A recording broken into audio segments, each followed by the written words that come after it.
this road here, like for just doing like a steering exercise. Your steering is good, but we'll do this anyway. So basically, your right hand at 3 o'clock like that, drop your left hand in your lap. Just steer with your right hand, just for the purposes of this exercise.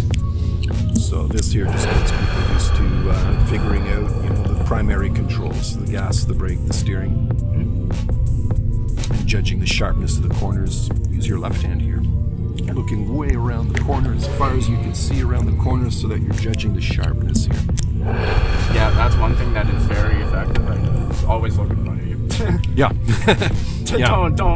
Don't do anything dumb like, looking straight down at the ground right in front of you. Which is how I started too, because I wasn't used to looking up and looking straight ahead. I was looking more at the ground in front of me to make sure I didn't hit anything, but you miss a lot though if you're looking down in the front of your car. Yeah, no, exactly. That's why you look into the... Yeah.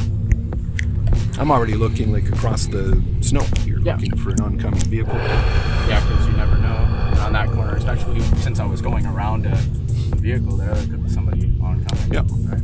And nighttime. Yeah. Oh, looking for headlights. Yeah, that's another.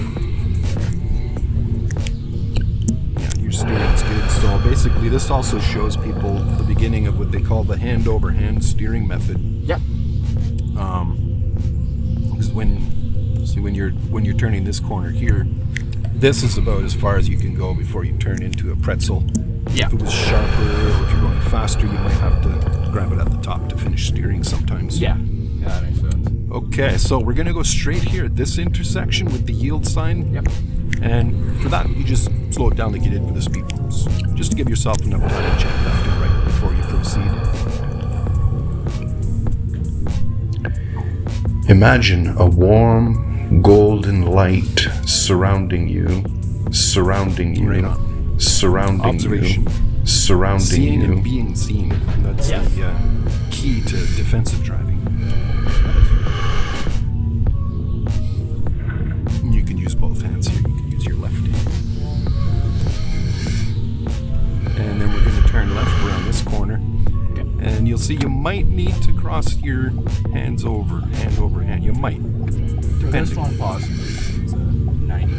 Yeah, 90 degrees, that's right. Yeah, you're doing that correctly, no problem. Now, once you get used to the turning radius of your vehicle, you'll know, how much is too much and how little is, Yeah, that's fair. So, residential areas, when you're rolling through these residential, I'm scanning driveway to driveway, looking for anything that moves. Yeah, any vehicles that could be reversing, anything